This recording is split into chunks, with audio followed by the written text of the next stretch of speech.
Hello à tous, ici Gabriel Zanto et bienvenue dans un nouvel épisode de La French Touch. Alors pour ceux qui ne connaissent pas, j'interviewe des personnalités du monde du produit et du design français. En effet, aujourd'hui, lorsqu'on parle de produit ou design, les références restent inlassablement les mêmes: Apple, Google, Intercom, Airbnb, Amazon, Spotify, super. Sauf que l'écosystème français est aujourd'hui suffisamment riche et diversifié pour que nous puissions nous aussi nous exprimer sur ces sujets en toute fierté. Mieux encore, certains de nos compatriotes ont des postes extrêmement intéressants et importants au sein justement de ces grandes entreprises, comme c'est le cas de mon invité aujourd'hui. Alors pendant plus d'une heure, j'essaye de mieux comprendre leur parcours, leurs envies et leurs défis au quotidien. On parle également de problématiques très concrètes qu'ils rencontrent dans leurs entreprises, ça peut être sur le branding, l'organisation des équipes, ou sur tout autre sujet de leur quotidien. Mon objectif, c'est que vous découvriez une nouvelle personnalité, son parcours, ses conseils, et que vous puissiez vous les approprier pour vos propres projets, vos équipes ou tout simplement dans votre vie. J'essaye de publier un épisode une fois par semaine, et vous retrouverez aussi les références et les citations sur le site qui est en lien dans le descriptif de cet épisode. J'en profite pour remercier toutes les personnes qui soutiennent le podcast, qui le font découvrir autour d'elles, ou qui m'envoient des petits messages d'encouragement. Cette semaine, mention spéciale à Laurent, Jordan, Alexis, Léa, Marie et Anna. Et évidemment, un grand merci à deux personnes en particulier, Julien et Kevin, pour leur contribution sonnante et trébuchante. Merci beaucoup à vous deux. Et pour tous les autres, vous savez, vous pouvez soutenir le podcast sur Patreon. Pensez également à vous abonner sur iTunes ou Google Podcast pour être bien sûr d'être notifié de la sortie d'un nouvel épisode. Et n'oubliez pas de laisser une note sur iTunes si l'épisode vous plaît. Alors, juste avant que nous passions à notre invité, je voulais vous faire deux petites annonces. La première, c'est que je lance un nouveau podcast, plus court, très court même, qui s'appelle Le Pitch. Le but, c'est simple, c'est faire découvrir de nouvelles startups et de les aider à obtenir du feedback, de l'aide, des bêta-testeurs. Le tout en 5 minutes et en podcast. Alors, les premiers épisodes seront diffusés très très bientôt. Donc, si vous êtes une startup qui souhaite pitcher ou si vous souhaitez tout simplement découvrir de nouvelles pépites et aider l'écosystème, parce que quand on démarre, on a toujours besoin d'aide, il vous suffit de cliquer sur le lien qui est situé dans le descriptif ou de vous rendre directement sur le site www.lepitch.fm. Voilà. L'autre info, c'est pour toutes celles et ceux qui s'intéressent au product design et qui veulent se former. The Design Crew propose une formation durant 8 samedis consécutifs de façon nouvelle et pragmatique. Alors vous aborderez des thématiques qui sont souvent délaissées, comme les soft skills, la place du design dans la stratégie produit, la collaboration avec les devs et les product managers. Il y a beaucoup de cas pratiques avec un produit qui est designé à la fin de la formation, le tout encadré par, je cite, parmi les meilleurs designers français, qui viennent de Drivey, Itch, Algolia, Adobe, Lydia. Alors vous pouvez trouver plus d'infos sur thedesigncrew.co ou directement dans le lien de l'épisode. La prochaine session commence le 8 janvier et la formation coûte 990 €. Je précise au passage, je n'ai aucune incentive financière sur cette formation, d'accord ? C'est juste le plaisir d'aider à faire grandir l'écosystème français du produit. Bref, passons maintenant à notre invité. J'ai la chance de recevoir dans cet épisode Hubert Florin, qui est product designer chez Slack. Alors pour ceux qui ne connaissent pas, Slack c'est un outil de collaboration en entreprise qui a été créé en 2013 par Stuart Butterfield, à qui l'on doit notamment Flickr, la plateforme de photos qui avait été rachetée par Yahoo en 2005. Alors les concurrents ne manquent évidemment pas, entre Microsoft Teams, Workplace de Facebook ou récemment Hangouts Chat de Google, mais voilà, il faut savoir que Slack a pratiquement inventé le marché, comme le décrit d'ailleurs son fondateur dans un article que je vous invite à lire qui est très intéressant et qui s'appelle We Don't Sell Saddles Here. Traduction étant nous ne vendons pas des selles pour chevaux ici. Vous pourrez retrouver le lien dans le descriptif de l'épisode. Aujourd'hui, Slack, c'est plus de 8 millions de comptes actifs quotidiens, les fameux DAU, dont 3 millions de comptes payants. Ça représente en tout plus de 70 000 entreprises de toute taille. Hubert a rejoint Slack quasiment à ses débuts, à l'époque où le fondateur, Stuart Butterfield, faisait encore passer les entretiens lui-même. On revient d'ailleurs sur cette anecdote pendant l'interview. Alors Hubert a travaillé sur de nombreux sujets que les utilisateurs de Slack connaissent très bien, que ce soit sur les messages d'absence customisés, sur le fil des discussions, ou tout simplement sur le logo même de Slack. On parle de son parcours, de sa passion pour la typographie, on parle évidemment de Slack, du futur de la plateforme, des méthodes de travail dans l'équipe design, ou encore d'un sujet qui est cher à Hubert et qui m'a personnellement beaucoup marqué, à savoir l'accessibilité dans le design. J'invite d'ailleurs tous les designers, ou plus généralement même les gens qui s'intéressent aux produits, à en tenir compte dans leur travail au quotidien, si ce n'est déjà pas le cas. Voilà, on répond aussi à toutes vos questions qui ont été posées sur Twitter. Et j'en profite d'ailleurs pour remercier Jean-Charles, Clément et Mathieu plus spécifiquement, et aussi à tous les autres qui ont fait des blagues au lieu de poser des questions. Voilà, encore un grand merci à Hubert pour son temps et pour cette discussion extrêmement intéressante depuis Vancouver, et merci également à Slack de nous avoir permis de faire cette interview. Belle écoute à vous en compagnie de Hubert Florin. Merci beaucoup Hubert de venir sur la French Touch podcast. Pour nos auditeurs, tu es à Vancouver, il est 8h30, 8h40 du matin, donc un grand merci matinal déjà pour commencer. Oh bah ça ne m'a pas déplacé mes horaires habituels, donc ça va. D'accord. Alors c'est intéressant parce que tu es très discret sur Internet, donc à part sur Dribbble et 3 articles que j'ai vus postés sur Medium, je vais essayer quand même de faire une introduction. Tu as étudié des arts appliqués en Belgique pendant 5 ans. Tu es après passé par Paris, travaillé en agence de pub qui, je crois, a été, on reviendra dessus, mais ça a été assez significatif et une très mauvaise expérience, mais ça t'a permis de te réorienter par la suite. Donc suffisamment significatif pour partir en Australie et travailler en tant que freelance là-bas. Puis aller au Canada pendant 3 ans. Et tu as commencé à travailler comme web designer à ce moment-là. Tu es reparti en Australie avant de revenir à Vancouver et passer définitivement du monde de l'agence à celui du produit. Donc ça nous place à peu près en 2012, c'est ça ? C'est ça. Tu as rejoint Slack en décembre 2014. Alors, avant que la société ne fête justement son premier anniversaire de lancement public. Et ça fait maintenant presque 4 ans que tu y travailles en tant que product designer. Exactement. Super. Alors, pour ceux qui ne connaissent pas Slack, s'il y en a, je ne sais pas, l'entreprise, on va dire que c'est un outil de collaboration. Est-ce que ça te va comme définition succincte ou pas ? Ouais. Non, c'est très bien. D'ailleurs, en général, on essaie de ne pas dire qu'on a un outil de communication, mais de collaboration, c'est plus précis. En effet, c'est ça. Voilà. L'entreprise a été créée par Stuart Butterfield, à qui l'on doit, qui avait co-créé avant Flickr, qui avait été racheté par Yahoo en 2005. Je m'étais à l'époque passionné par l'histoire de Slack, à une époque où moi je construisais un produit et c'était au moment, c'était un peu les débuts. Et donc l'histoire de Slack est très intéressante parce qu'elle est un peu née en fait sur les cendres d'un projet initial de Stuart et de sa team, qui était en fait de construire une plateforme de jeux en ligne multijoueur qui s'appelait Glitch. Et donc ils avaient levé des fonds, je crois un peu plus de 17 millions de dollars pour développer la plateforme. C'était un peu poussif, ça avançait pas au point que eux souhaitaient développé en fait, et c'est pendant la création de ce jeu et de cette plateforme que les équipes, donc qui avaient un besoin évidemment de communiquer et qui étaient hyper frustrés en fait par les outils qui existaient à l'époque. Donc un benchmark qui était fait et l'équipe était partie en disant ok, on va se développer notre propre outil parce que ce qu'on voit sur le marché ne nous convient pas. Glitch se casse la figure. Et avec l'argent qui reste des fonds d'investissement, la question se pose, est-ce qu'on rend l'argent ou est-ce que on cherche pas à développer quelque chose avec cette espèce d'embryon de plateforme de communication, en tout cas d'IRC, parce qu'à l'époque c'était vraiment très très basique. Je crois que ils se sont fait aider par MetaLab au moins au tout début pour arriver à donner un peu du corps, à mettre en place une identité. Reprends-moi si j'ai tort. Non, c'est presque ça. Juste pour revenir sur rendre l'argent, c'était rendre l'argent aux investisseurs parce qu'en effet, ils ont rendu l'argent à ceux qui avaient payé pour jouer à Glitch. Et c'est une histoire assez rigolote parce que Stewart la raconte souvent quand il disait qu'il y avait beaucoup de gens qui disaient non, c'est pas grave, vous pouvez le garder. Et il y en a qui disaient non, moi je vais être remboursé, dont certains qui se faisaient rembourser de $1,75. Et donc il a passé 2 jours à faire des chèques de $1, de $2, etc. D'accord. Chaque sou compte. Il était très précis. Il a remboursé tous les clients qui souhaitaient être remboursés. C'est super. L'annonce officielle du lancement de Slack, ça date d'août 2013 et la sortie publique en février 2014. Alors, il y a eu en tout un peu plus de 1,2 milliard de dollars levés.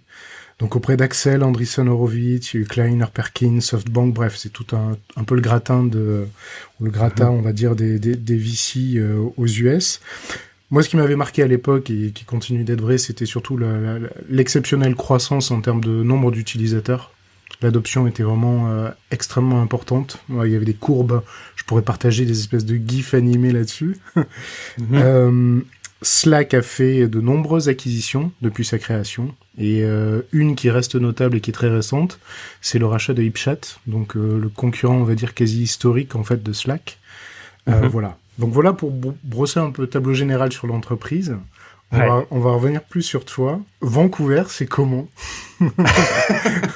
Oh bah dis donc, si tu commences comme ça, on va pas en sortir, parce que je pourrais en parler pendant des heures, moi, de Vancouver. Franchement, c'est une ville, j'adore. J'ai pas vraiment choisi de venir ici, parce que en fait, la seule raison pour laquelle je suis arrivé en premier, c'est parce que la fille que j'avais rencontrée en Australie, elle venait de Vancouver, et je me suis dit, tiens, mon visa, il expire bientôt, donc je vais aller me balader un coup en Vancouver pour voir ma copine. Et en fait, ça m'a plu très très vite. C'est une ville qui est pas très très grande. Enfin, c'est une grande ville quand tu compares à des villes françaises. Enfin, les petites villes où moi je viens, comme Amiens, c'est vrai que c'est beaucoup plus grand. Il y a 2 millions d'habitants, mais c'est très très proche de la nature. C'est au bord de l'eau, c'est à côté de la montagne. C'est le coin le plus doux, c'est le climat le plus doux du Canada. Donc c'est vraiment un plaisir de vivre ici. Ça fait combien de temps maintenant? En tout, la première fois que je suis arrivé, c'était en 2007. En janvier 2007, et d'ailleurs, il y avait un blizzard. J'avais jamais vu de blizzard dans ma vie, et tout le monde me disait, t'inquiète pas, ça n'arrive jamais. Évidemment. Et évidemment, en 2008, il y en a eu un autre. Donc moi, mes 2 premières années étaient marquées par vraiment des hivers très rudes, mais des étés magnifiques. Hein. Et donc voilà, et c'est vrai que depuis, c'est plus arrivé, heureusement. Mais donc voilà, depuis 2007, il y a eu des interruptions. On est retourné en Australie parce que c'est vrai que ça nous plaisait bien l'Australie. Ouais. Et d'ailleurs, la copine que maintenant je suis marié, j'ai un petit garçon avec elle, et donc voilà, je suis au Canada et je suis là pour longtemps. Slack, c'est la première boîte dans laquelle tu bosses en tant que product designer, pas en mode agence où tu avais déjà travaillé avant. J'avais travaillé dans une compagnie avant qui s'appelle toujours Bazinga. Oui. Et d'ailleurs, c'est marrant parce que Stewart, quand j'ai passé l'interview avec lui, c'était vraiment un truc qu'il n'arrivait pas à comprendre. Mais comment on peut choisir d'appeler sa boîte Bazinga? Ça l'avait fait beaucoup rire. C'est un concurrent de Nextdoor. Hein. C'est un peu service de communauté, mais très orienté mairie et administration, non? C'est un peu différent. Et puis bon, c'était le problème un petit peu du produit, c'est qu'ils ont changé d'avis 15 fois en cours de route. D'accord. Et donc, pour designer un truc solide, c'était pas évident. Mais en gros, l'idée, c'était de pouvoir communiquer avec ses voisins. Pas tellement dans sa communauté, et c'était plus orienté vers des immeubles d'appartements. Et en fait, c'était même comme ça que c'était vendu, c'est-à-dire tu ne choisissais pas de rejoindre Bazinga, c'est plutôt Bazinga qui venait avec ton appartement. Donc quand tu emménageais dans un immeuble qui était branché Bazinga, tu avais accès à tous tes voisins. Je trouvais que c'était une bonne idée.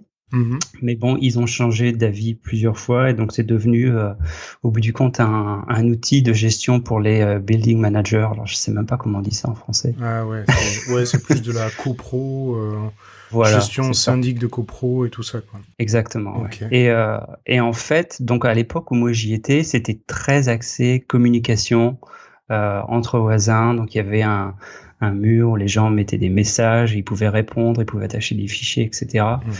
Et c'était vachement intéressant pour moi, parce que c'est vrai que la communication entre humains, c'est toujours un truc qui m'a fasciné. C'est tellement compliqué que cette première approche, déjà, c'était vachement intéressant pour moi. Et en plus, ça m'a aidé à rejoindre Slack après, parce que c'était vraiment un peu dans le même univers, on va dire. Deux choses intéressantes, du coup, la communication qui est importante pour toi, et le fait que tu passes une interview. T'as passé une interview avec Stewart. C'était ça se fait encore, ça se fait plus, et comment ça s'est passé? Ça m'intéresse. Ouais. On va dire que s'il fait passer une interview, ça va pas être un designer, ça va être un VP ou quelqu'un de beaucoup plus important que moi. Mais à l'époque, oui, moi quand j'ai rejoint Slack, le bureau de Vancouver était plus petit que l'appartement que j'ai en ce moment. Ouais. Ça veut pas dire que j'ai un grand appartement, c'est vraiment un bureau tout petit, quoi. Ouais. Et c'était vraiment en mode start-up à 100%. Ils avaient en fait beaucoup développé le bureau à San Francisco, qui en fait est devenu après. Parce que ça a commencé à Vancouver, évidemment. Et donc, ils avaient gardé un bureau assez petit, assez familial, on va dire, à Vancouver. Et il y avait quoi ? Il y avait 15 personnes qui travaillaient. Et j'étais en fait le premier designer qui passait une interview, qui passait un entretien d'embauche. Parce que les autres, ils se connaissaient un peu, plus ou moins. C'était un copain de truc, machin. Ou alors ils avaient travaillé ensemble, comme Brandon, qui était à l'époque le directeur de création de MetaLab, qui en fait a travaillé sur Slack en étant à MetaLab, et une fois que le contrat de Slack est terminé avec MetaLab, et ben il a rejoint Slack. Ah, c'est rigolo parce que c'est encore mis en avant sur MetaLab, on a aidé, on a participé, etc. Ok. Ah oui. Bah, ils ont raison. Moi, si j'avais une agence comme MetaLab et que j'avais eu un client aussi qui a eu autant de succès que Slack, c'est vrai que je le mettrais en avant. Bon, ça commence à dater parce que le boulot qu'ils ont fait, il y a plus rien qui a survécu, quoi, maintenant. Ouais, à part le logo, peut-être, effectivement, et encore. Jusque là, oui. Et encore. Jusque là, c'est-à-dire, le logo, c'est un des premiers trucs sur lesquels j'ai bossé parce que, comme j'ai un petit peu d'expérience au niveau typographique, et ben, j'ai redessiné le lettrage du logo qui était un petit peu difficile. En fait, le problème, c'est que on allait avoir un nouveau bureau à San Francisco et d'un seul coup, on voulait mettre notre logo un peu en plus grand que sur juste un coin de papier. Et en le grandissant sur 2 mètres, c'était très, très évident qu'il y avait des problèmes typographiques avec le nom Slack. Ouais. Donc Stuart m'avait demandé, est-ce que tu peux regarder ce que tu peux faire? Et c'était bizarre parce que ça m'a pris peut-être 3 mois. Il est très exigeant et il sait de quoi il parle. Parce que c'était un designer avant, et donc c'était difficile, et évidemment personne n'a remarqué parce que au final on a juste nettoyé les formes, on a tout redessiné, mais vraiment en essayant de garder l'original. Ouais. Enfin. Et donc personne n'a remarqué. Et d'ailleurs, même dans la boîte, les gens utilisent le vieux logo et je suis un peu la police. Non, ça c'est le vieux logo. Et ça c'est le nouveau logo. Et ils me regardent et c'est les mêmes. Et je dis, non. Ça n'a rien à voir. Ça n'a rien à voir. Absolument rien à voir. Si tu le grandis sur 2 mètres, c'est complètement différent. Ah d'accord. Pour revenir sur cette interview, du coup c'était des questions de designer à designer ou c'était tu connaissais Slack à l'époque ou pas? Pas du tout. Si, je connaissais parce qu'on utilisait ça dans la boîte où je travaillais avant, à Bazinga. Ok, déjà. Et d'ailleurs, c'était marrant parce que c'était vraiment un outil qui m'avait surpris parce que j'étais très habitué à travailler avec des outils de communication genre Skype ou je sais plus ce qu'il y avait à l'époque. Enfin, j'essayais de faire en sorte que mes collègues utilisent un truc comme ça. J'étais pas obligé de marcher jusqu'à leur bureau pour leur demander des trucs. Ce que je faisais de toute façon. Voilà. Mais on avait ici plein de trucs. Et t'avais l'équipe d'ingénieurs qui utilisait un truc, les designers qui utilisaient un autre truc, les mobiles ils utilisaient un autre truc. Enfin, c'était impossible de tous se mettre d'accord. Et du jour au lendemain, il y a un mec qui a dit tiens, si on essayait Slack. Et d'un seul coup, tout le monde était sur Slack. Et c'était super bizarre, quoi. Genre, mais comment ça se fait que c'est si facile avec ce machin-là? Ouais. Donc ça m'avait marqué à l'époque. Je dis, c'est marrant quand même. Et je savais même pas qu'ils étaient en fait en face de chez nous parce que c'était dans la même ville, c'était à Vancouver. Et quand quelqu'un m'a dit tiens, il recherche un designer à Slack, tu devrais y aller. Je dis tiens, je vais essayer parce que c'est vrai que ça a l'air sympa. Et donc l'entretien avec Stuart où c'était la première fois qu'il faisait passer un entretien à designer pour Slack, je crois. Et en fait on allait boire un café et puis on a parlé d'icônes. Ouais. Et puis je crois qu'en fait il est très il veut savoir si les gens écoutent, il veut savoir si les gens ont des opinions, mais en fait c'est vraiment il commence une conversation avec toi qui va continuer pendant tout le temps où tu travailles. Et si la conversation ne commence pas facilement, je crois que ça va être très difficile pour lui. Et d'ailleurs, je crois qu'il était pas sûr pour moi. Parce qu'après, Brandon, et d'ailleurs, même lui, il me l'avait dit un peu plus tard, il me fait, tu sais, c'est marrant parce que après ton interview, j'étais là, je sais pas, Hubert, il a pas l'air d'être super motivé. Et en fait, c'est juste que je suis un gars calme. Ouais. En vrai, Et je crois qu'il était pas sûr. Puis bon, comme il me l'a dit après, et puis évidemment j'étais embauché, je crois que ça va, il a été convaincu. Et c'est vrai que, je sais pas, il y a ce truc, il aime beaucoup le calme chez moi. Il sait à peu près, je veux pas dire engueuler, mais il a haussé le ton avec à peu près tout le monde dans la compagnie. Sauf moi, je sais pas pourquoi, il est toujours super calme. Ah ouais? J'ai beaucoup de chance. Je sais pas pourquoi. Donc ça s'est toujours très très bien passé. Ben, je sais pas. Écoute, je ne sais pas. Entre le moment où tu es arrivé dans l'équipe et aujourd'hui, quand tu es arrivé, tu me dis t'étais le premier designer externe à rejoindre l'équipe. C'était une petite start-up. J'étais le 5e en fait. 5e designer. 5e designer en tout. Il y avait eu Cory qui était notre premier designer. Il y avait eu Matt qui l'avait rejoint aussi à peu près très peu de temps après, qui sont tous les deux sur Vancouver. Ensuite, il y avait eu, je sais plus si c'était Dio, je crois que c'était Diogenes, le premier designer sur San Francisco, et Brandon qui les avait rejoints de MetaLab quelques mois avant que j'arrive. Et sur une équipe de combien au total? Dans la startup, vous étiez combien? Alors c'est difficile à dire parce que j'avais essayé de voir. Ouais. Mais je crois qu'on était à peu près une vingtaine sur Vancouver et une cinquantaine sur San Francisco. Ok. Et la plupart des gens sur San Francisco étaient ingénieurs, développeurs, et les gens sur Vancouver, c'était plutôt mobile et design. D'accord. Donc voilà, c'était à peu près. Donc j'étais numéro 70, mais si tu regardes, il y a aussi des gens qui sont partis avant. Donc je suis peut-être le numéro 90, on va dire. C'est difficile. J'adore ces trucs de chiffres comme ça. Tu portes ton matricule, tout le monde porte. Mais c'est marrant parce que, c'est des gens les gens veulent savoir en fait. T'étais employé numéro combien? Et alors, au début, j'étais là, je sais pas, 15. Ah oui, non, au total, je sais pas. Donc un jour, je dis, j'en ai marre, je vais regarder. Je vais regarder, ouais. Et quelle évolution t'as observé toi en l'espace de 4 ans? J'imagine, entre le moment où c'est une petite start-up et aujourd'hui... L'évolution, elle est fulgurante. Enfin, il n'y a rien à voir. La compagnie que j'ai rejoint il y a presque 4 ans, c'était encore une start-up. C'était encore des gens qui vraiment qui allaient très très vite, qui pensaient pas tellement au long terme comme on le fait maintenant. Et donc, très petite équipe, tout le monde se connaît. Tout le monde parle. Le ton même de conversation était complètement différent. Tu connais encore tout le monde là ou pas? Non. Ah non. Non. Bah, l'anecdote, c'est que hier, il y a 40 nouveaux employés qui ont commencé. Hier, moi, 40. Hier. Ouais, et c'est toutes les semaines, t'as des nouveaux gens, mais c'est impossible. Je peux pas, quoi. En gros, c'est l'équivalent de la start-up au début tous les jours, quoi. Voilà. Bah, il y avait 20 employés à Vancouver, en gros, quand je suis arrivé, je crois. Et hier, il y en a 40 quand on commençait à San Francisco seulement. À San Francisco seulement, ouais. Et pardon, je t'ai coupé, ouais, vas-y. Non, et donc, ouais, c'est impossible déjà de connaître tout le monde, mais à l'époque, tout le monde se connaissait. Même les blagues, je veux dire, c'était une conversation permanente sur Random avec Stuart qui arrivait de temps en temps pour soit rajouter une blague en plus, soit dire à tout le monde, bon, les gars, il faut aller travailler maintenant. D'accord. On a du boulot.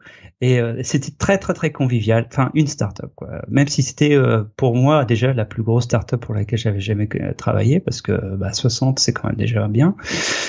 60, 70, je sais plus. Mais c'était quand même l'esprit très familial, on va dire. Et là, 4 ans plus tard, il y a des designers dans l'équipe à qui j'ai jamais parlé encore, parce que là je crois qu'on est près de 45 en tout. Et puis que moi je suis à Vancouver et que là maintenant San Francisco c'est la plus grosse équipe du design. Avant c'était Vancouver et puis évidemment on n'a pas embauché en fait à Vancouver. C'est un bureau qui a 120 personnes de capacité et on est à 100 et en fait on est un peu plein parce qu'il faut garder aussi un petit peu de place pour les gens qui visitent, qui viennent nous voir de San Francisco. Donc à part si on ouvre un autre bureau ou si on déménage, pour l'instant c'est fermé. Mais par contre à San Francisco, ils ont même déménagé 3 fois depuis. Et à chaque fois qu'ils arrivent dans un bureau où ils commencent à finir la décoration, ça devient trop petit. Donc il faut redéménager. Ah ouais. Mais je pense que le meilleur business, c'est ceux qui font des décorations d'intérieur pour les startups à San Francisco. Je sais, c'est un métier incroyable. Il faudrait trouver quelqu'un qui bosse là-dedans. Absolument. L'équipe dirigeante est à San Francisco, du coup? ou c'est réparti? C'est surtout San Francisco, jusqu'à il y a à peu près 1 an. Alors, oui, un truc qu'il faut savoir, c'est que Stewart vit à Vancouver. Mais c'est vrai que depuis 1 an, on le voit plus trop dans le bureau à Vancouver. Il passe vite fait, mais enfin, il voyage tout le temps. Il voyage tout le temps. On va dire que le gros du travail day-to-day operation, comme ils disent, c'est l'équipe qui est sur San Francisco. Il y a quelques PM importants qui sont dispersés à droite à gauche. Par exemple, New York, ça va être surtout le bureau qui va travailler sur ce qu'on appelle SLI, donc Search, Learning and Intelligence, et ils vont vraiment essayer de faire en sorte. C'est en gros, ils travaillent sur la recherche dans Slack. Quand tu cherches quelque chose, ils font en sorte que l'expérience soit bonne et que les résultats qui reviennent sont bons. Et il y a énormément de travail à faire là-dessus, mais bon. Donc New York, ça va être plus ça. T'as Toronto aussi qui a des gens plus.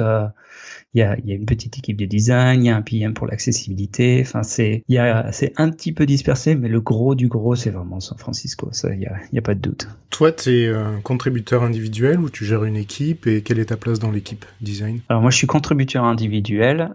Je suis dans l'équipe Core, donc l'équipe noyau qui s'occupe de Slack en fait, parce qu'il y a d'autres équipes qui s'occupent d'autres aspects de Slack, comme l'équipe de plateforme qui s'occupe de toutes les applications que les développeurs peuvent contribuer. T'as l'équipe entreprise qui s'occupe des problèmes des très très grosses entreprises comme IBM. Quand t'as des centaines de milliers de personnes dans ton équipe Slack, c'est pas les mêmes problèmes. J'en parlais hier avec un ami qui me disait mais comment ça peut fonctionner à l'échelle de boîtes aussi énormes. On reviendra dessus, mais j'avoue déjà quand t'es dans une grosse start-up, c'est un sacré bordel. C'est un sacré bordel. Donc bon, ça m'intéresserait d'avoir ton avis. Donc ouais, les problématiques enterprise nécessitent d'avoir des équipes dédiées, ouais. Ah oui, absolument. Et il y a d'autres équipes aussi comme communication qui s'occupent plus de tout ce qui est la marque, les produits dérivés, genre le site web slack.com, etc., etc. Donc moi, je suis vraiment dans l'équipe Core qui s'occupe de Slack, et dans cette équipe, c'est un peu divisé, mais en gros, en tout, on est 5.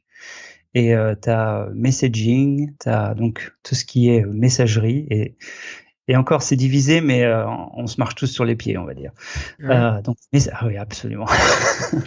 Il y a messaging, il y a accessibilité, donc productivité, accessibilité. Il y en a 2 nouvelles et j'oublie toujours leur nom. Comment ça s'appelle? Potentiel client. En gros, c'est la capacité du client. Que ce soit mobile ou desktop, c'est les différences entre ces 2 plateformes. D'accord. Et l'autre, c'est awareness. Donc ça, c'est Jean-Claude Van Damme qui s'en occupe, évidemment. Non, c'est de savoir si les gens sont en ligne, est-ce qu'ils sont en train d'écrire, est-ce qu'ils sont en train d'envoyer un fichier, ce genre de choses, ton statut online, etc. Donc c'est un peu divisé, on a un peu nos responsabilités, mais au final, on se marche tous sur les pieds parce qu'il y a des trucs qui sont indivisibles, genre les mentions, les fichiers, enfin c'est... Ouais, vous découpez pas le produit de sorte que chacun soit indépendant sur ses parties, en fait. C'est vraiment... Non, c'est vraiment...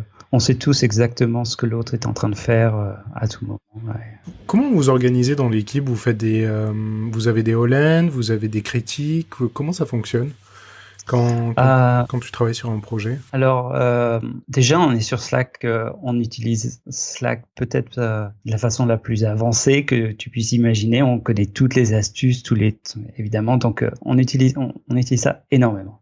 Ça, c'est une chose, ça couvre rien, mais évidemment, on se rencontre tous au moins 2 fois par semaine. Donc, t'as 2 genres de meetings, en fait. T'as le CRIT et t'as le studio, où en gros le CRIT, on va faire une annonce d'abord sur Slack. Alors qui veut montrer quoi, et puis alors moi si j'ai un truc sur lequel je suis en train de travailler et que je veux du feedback assez vite, je vais dire tiens je veux montrer ça. Alors j'avais quoi il y a pas longtemps, custom status. Peut-être on préciser ce que c'est, c'est custom. Voilà, custom status. Alors quand tu es sur Slack, tu peux mettre un petit message comme quoi tu es dans un meeting ou alors tu travailles chez toi. Enfin c'est complètement customisable. Et puis et c'est marrant parce que c'est vraiment une feature très très simple au final. Mais tous les maths derrière, toute la recherche qu'on a fait, c'était vraiment très très compliqué. Enfin bon, tout ça pour dire, c'est le genre de projet que je pourrais présenter à Crit. Voilà, alors j'ai travaillé sur la fenêtre qui s'ouvre, j'ai changé ça, qu'est-ce que vous en pensez? Et donc c'est vraiment, tu arrives en Crit avec une idée très précise de quel genre de feedback tu vas avoir. Okay. Et en général, on essaie de faire des choses, des petites portions. On va pas présenter tout un projet, c'est des trucs assez ciblés. Et après, tu as Studio qui dure 1h30. Et là, c'est plus, tu arrives avec un problème, mais t'as pas de solution. Et c'est pas tellement que tu cales ou que tu es vraiment en galère et que tu sais pas quoi faire, mais c'est plus, voilà, je commence sur ce projet. J'ai quelques idées, mais est-ce que vous en avez d'autres? Aidez-moi, etc., etc. Et voilà, c'est très important de se regrouper parce que l'équipe a été faite de telle sorte qu'on a chacun notre expertise, on va dire. On a chacun notre point de vue. Alors, il y a quelqu'un qui va être plus perceptif en termes de est-ce que ça va marcher pour un téléphone, sur un mobile, est-ce que ça va être bien pour l'entreprise, est-ce que ça va être bien pour l'accessibilité, est-ce que ça va marcher pour ci, pour ça. Donc on a tous un peu notre particularité. Ouais. Et donc c'est pour ça que c'est très important pour nous de se regrouper. Donc voilà. Tu dirais que la tienne c'est quoi de particularité? Moi, je suis plus visuel. Alors, j'en ai plusieurs, on va dire. On en a tous plusieurs, mais visuel, c'est-à-dire typographique, faire en sorte que les trucs soient alignés, que ce soit la bonne taille, etc. Je suis assez bon pour voir les petits trucs qui vont pas en fait. Les trucs alignés, machin. Même quand quelqu'un partage son écran, je fais est-ce que tu peux vérifier ça, et ça. Ouais, je sais pas pourquoi, je sais pas ça. L'accessibilité, c'est un truc où je suis vraiment investi dedans depuis 2-3 ans. Et alors que ce soit en termes de contraste évidemment, de couleur, mais même de comment on dit ça en français. Et c'est marrant, donc j'écoute ton podcast toutes les semaines et il y en a beaucoup qui parlent un franglais. Ouais. Voilà, et je me suis dit je vais pas faire ça. Là, tu es en train de dire je vais être meilleur que ça. Je vais pas tomber dans ce piège et c'est impossible. Alors les problèmes cognitive impairments. OK.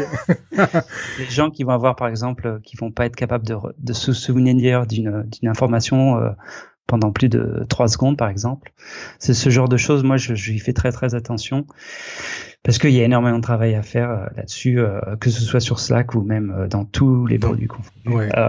Je lisais une interview pas une interview de toi, mais c'était un article, je sais plus quel Figma ou je sais pas quoi, les prévisions 2018. C'est ce qui m'avait mis la puce à l'oreille sur effectivement toi ce que tu disais, ce que tu mettais en avant, c'était l'accessibilité. L'accessibilité, c'est hyper important et moi je suis ravi qu'on en parle parce que c'est vraiment le sujet que j'aborde jamais. Auquel je ne pense jamais, je t'avoue. C'est normal. Mais du coup, j'ai regardé, je me suis un peu renseigné quand même, c'est intéressant. Et il y a des règles de base, mais qui sont tellement pas suivies. Ah ben c'est clair. Tellement pas suivies. On va tellement sur de l'esthétique que et on réinvente. Je lisais là, il y avait une auteure française qui expliquait quelques règles d'accessibilité. Interromps-moi. Hein. Donc déjà, l'accessibilité, c'est pas un obstacle à l'innovation. Hyper important. Ça va pas transformer ton produit en quelque chose de moche ou d'ennuyeux. Ça va mettre des contraintes, ce qui est un peu un des fondamentaux de toute façon dans le design, hein, sinon c'est de l'art, et qui mène donc vers des meilleurs produits. Premier point. La couleur. Éviter aussi d'utiliser la couleur comme seul moyen pour faire comprendre une information. Et elle donnait l'exemple, je sais plus qui m'a montré ça, c'est des champs de formulaires. Alors des formulaires aussi, il y a plein de trucs à dire dessus. Expliquer que voilà, vous le prenez un formulaire, il est en noir et blanc. Selon comment a été designé le truc, vous voyez pas du tout quels sont les champs qui posent problème. Si en fait le seul élément distinctif c'est le rouge. Voilà, donc hop, voilà comment on peut passer à la trappe sur des trucs comme aussi bêtes que ça. Après, il y a plein d'autres choses, le focus, attention au formulaire, je le disais, le fait de survoler des éléments aussi. Donc, c'est clair. Une grosse tendance de fond maintenant, c'est... Bah oui, c'est sûr. On veut cacher les éléments pour que notre design il ait l'air plus simple. Ouais. Et donc on va dire tu vois, si tu passes ta souris là, il y a plein de trucs qui apparaissent d'un seul coup et ça c'est un problème en fait.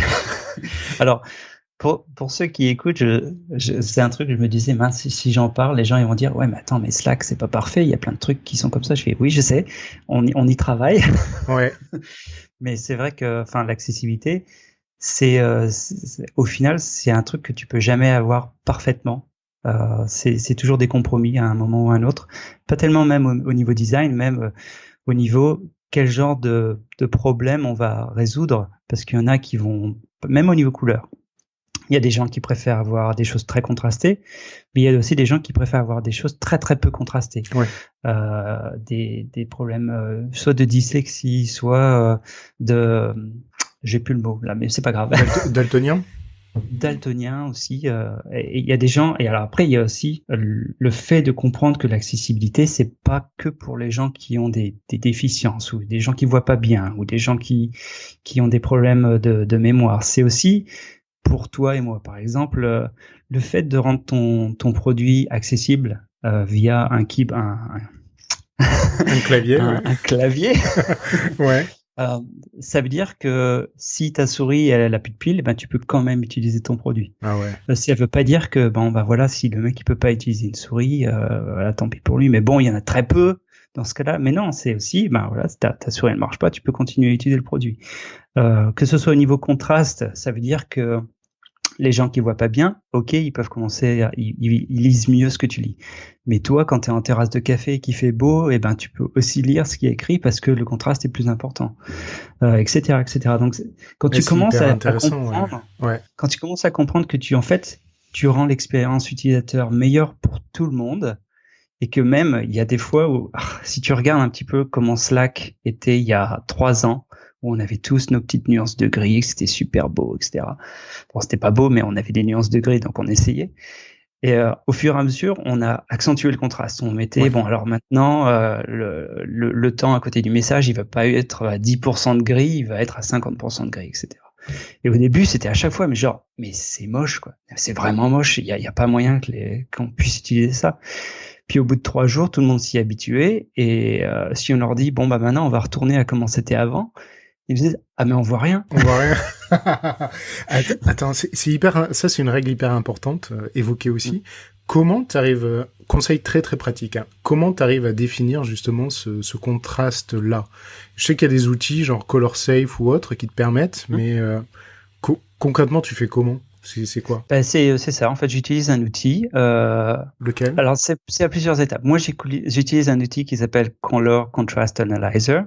Mais j'utilise pas Sketch. Et si vous utilisez Sketch, il y a des plugins aussi qui calculent le contraste. Mais en fait, c'est pas tellement que tu dois calculer le contraste sur toutes les couleurs que tu fais. C'est qu'à la base, tu dois définir une palette qui a les bons contrastes. C'est-à-dire, il faut pas que toutes tes couleurs soient contrastées, mais il faut que tu saches lesquelles sont assez contrastées sur du blanc, lesquelles ne le sont pas assez, comme ça tu sais lesquelles utiliser. Et quand tu commences à avoir une palette que tu maîtrises, donc je dis ça, c'était vraiment un gros boulot, parce que quand on a commencé à s'intéresser à ce problème, à Slack, on avait à peu près 140 couleurs utilisées dans tout le produit, et ça c'était que sur desktop. Sur mobile, il y en avait un peu moins, mais c'était des couleurs différentes. On a commencé à se dire, on en a ras-le-bol d'avoir 30 bleus. À chaque fois qu'un ingénieur on lui dit de le mettre en bleu, soit il nous demande, on lui donne une nouvelle couleur, soit il en invente une, donc c'est un petit peu le bordel. Donc on va réduire notre palette au maximum, et en fait on est arrivé à en tout 18 couleurs. Je crois qu'on va même en retirer une, donc 17 couleurs. Et toi, quand tu dois manager 17 couleurs plutôt que 150, ta vie elle est 100 fois plus facile. Et après, quand t'as très peu de couleurs, elles sont toutes très différentes l'une de l'autre. Donc évidemment, pour toi, c'est beaucoup plus facile de savoir laquelle va être accessible et laquelle ne va pas être accessible. Enfin, laquelle va avoir assez de contraste sur du blanc. Et donc voilà, ce processus de rendre les choses plus accessibles et plus faciles pour nous à maîtriser, ça a été aussi le premier pas pour définir notre système de design, notre système graphique, en disant voilà, notre palette, elle est beaucoup plus simple et on sait exactement quelles couleurs sont accessibles et quelles ne sont pas. Ça, c'est venu 2 idées. Déjà, pour boucler sur l'accessibilité, c'est toi qui as porté le projet en interne. Tu dis, ça fait 2 ans que tu travailles dessus, t'es dessus. Comment t'en es venu à ça? Pourquoi? Alors en fait, ce qui s'est passé, c'est qu'ils ont embauché un PM, donc un manager projet. Ouais. Là, juste pour l'accessibilité, parce que évidemment Slack, c'est un outil qui est utilisé au travail par beaucoup de gens, et donc le fait que ce soit pas accessible, c'était vraiment un gros problème. C'était juste, c'est pas possible qu'on fasse en sorte que Slack ne soit pas accessible. Donc bah oui, parce que quand tu arrives au boulot le matin et que tu peux pas utiliser l'outil de communication que ta boîte utilise, c'est un gros problème. De convaincre les gens d'utiliser Slack alors que ils ont trouvé des techniques pour utiliser les emails depuis très longtemps, qu'ils ont aucun problème avec. Et voilà, c'est juste, on pouvait pas le faire sans. D'accord. On pouvait pas faire ça. Et donc ils ont embauché un PM, Georges Zamfir, et je sais pas, ce gars-là, il m'a bloqué un jour en me disant, écoute, c'est pas qu'on a un gros problème, mais il faut vraiment qu'on fasse en sorte que toute l'équipe design, elle soit on board, c'est-à-dire qu'elle soit avec nous pour l'accessibilité. Sinon, si on commence à vous demander de faire des choses et que de votre côté vous n'êtes pas d'accord, ça va jamais marcher. Donc il m'a expliqué, en fait, c'est la première fois que j'étais vraiment exposé au problème de l'accessibilité. Et dans ma tête, moi, ça a résolu plein de problèmes, c'est-à-dire il m'a fait voir l'accessibilité comme un outil de design plutôt comme une contrainte. Et alors c'est assez difficile à expliquer, mais par exemple, je crois que tous les designers se sont retrouvés devant des dilemmes au niveau couleur. Est-ce que ce bleu-là il est mieux? Est-ce que celui-là il est machin, etc. Et quand tu commences à dire, bon, de toute façon, il faut qu'il soit accessible, donc j'ai beaucoup moins de choix, donc je vais aller avec ce genre de bleu, ce genre de rouge, etc. Et ça facilite la vie à un point inimaginable. Et même quand les gens te disent, mais oui, mais ton bleu, là, il est un peu foncé, etc. Bah oui, mais il faut qu'il soit contrasté pour que ce soit accessible. La discussion s'arrête. Donc d'un seul coup, t'as beaucoup moins de mal à convaincre les gens de tes décisions parce que il y a l'accessibilité, etc. C'est hyper intéressant. T'as des sites web ou des articles ou des choses que tu pourrais recommander, éventuellement on les mettrait dans les notes, pour se former à ça, pour remonter un peu en compétence à tous ceux qui nous écoutent. Moi le premier, ça m'intéresse vachement. J'essaierai de trouver, mais c'est vrai que c'est encore un sujet assez peu abordé dans le monde du design. Mais au final, les règles à suivre sont assez simples. J'ai 2-3 articles en tête. Bon, ils seront en anglais, par contre. On fera de l'auto-traduction ou autre pour ceux qui maîtrisent pas. Ok. Et le sujet que tu évoquais aussi, c'était la mise en place d'un design system chez Slack. Donc ça, c'est un sujet encore actuel. Vous êtes, j'imagine, continuellement. C'est un truc qu'on travaille dessus tous les jours. C'est beaucoup de travail. C'est marrant parce qu'au début on se disait on a les couleurs, on a les icônes, on a la typo, c'est presque fini. Et en fait non, c'est pas tellement de définir les éléments ou les blocs à utiliser, c'est plutôt les patterns, qu'est-ce qui se passe quand tu fais ça sur un menu, comment un menu se construit, etc. Donc c'est et c'est marrant parce que plus tu le documentes, plus tu te rends compte qu'il y a des incohérences un peu partout. Donc, en fait, tu reviens sur ta documentation, tu répares 2-3 trucs, puis tu continues, puis après, tu as encore d'autres incohérences, donc tu reviens sur ta documentation. C'est vraiment un cycle permanent. Plus j'entends des designers parler du design system, plus j'en viens à me dire que c'est une espèce d'usine à gaz, à un moment donné, où ça peut facilement devenir une usine à gaz qui s'auto-entretient. C'est clair. C'est clair. Le gain de productivité que tu as d'un côté, t'as forcément des gens, t'as forcément des ressources dédiées, t'as des gens qui sont toujours là pour faire la police, etc., etc. Je sais pas, c'est très vrai. Si à la fin de la journée, ton design system ne t'aide pas à avancer, c'est qu'il y a un problème. Justement, toi, qu'est-ce qui est le plus dur dans ton quotidien? Qu'est-ce que tu trouves le plus difficile? Alors, on va dire que si tu m'avais posé la question il y a 4 ans, la réponse aurait été complètement différente. Les problématiques de Slack aujourd'hui sont très différentes et en fait, je fais beaucoup d'exploration à long terme, on va dire. Et comme on est une très grosse équipe et que pendant un moment, on a plus un peu grandi de notre côté, donc plateforme faisait leur truc, core faisait leur truc, etc. Et là, on commence à se dire, bon, il faut un petit peu qu'on homogénéise tout ça. Et comment on fait? Donc, c'est plus mes problèmes maintenant, c'est d'essayer de mettre tout le monde d'accord sur des projets à plus long terme que juste une feature ou quelque chose comme ça. C'est pas facile. Quand tu dis plus long terme, c'est quoi? C'est un horizon de 3 ans? C'est ou un horizon de 6 mois? C'est quoi? Ouais. C'est 3 ans? Même 6 mois, c'est difficile, mais au moins 2 ans, on va dire. Ouais. Ça me fait penser à ce que j'ai dit que tu as validé au début sur le fait que Slack était un outil de collaboration et pas un outil de communication. Ouais. Et plus l'outil se développe, plus ça ressemble effectivement à une plateforme, voire à un OS. C'est vrai. Ouais, je tends la perche, vas-y. Ah non, mais c'est tellement vrai. C'est-à-dire que il y a 2-3 trucs à savoir à propos de Slack qui sont assez rigolos. C'est-à-dire, on s'est jamais positionné comme une plateforme de communication. Enfin, si on l'a fait, c'est pas un truc qu'on a fait vraiment à 100%. Et c'était à chaque fois, c'est là que les gens travaillent. Donc, est-ce que travailler, ça veut dire communiquer? Bah, c'est là qu'ils communiquent. Est-ce que travailler, ça veut dire échanger des fichiers? Est-ce que ça veut dire échanger des notes, etc. Et en fait, c'est pour ça que, comment expliquer ça? Tu parlais, on a fait des acquisitions. Ouais. Au cours des années. Les 2 premières qu'on avait faites, c'était Spaces, qui était un outil pour écrire des documents, et Screen Hero. Screen Hero, ouais. Qui au final est devenu Cores dans Slack.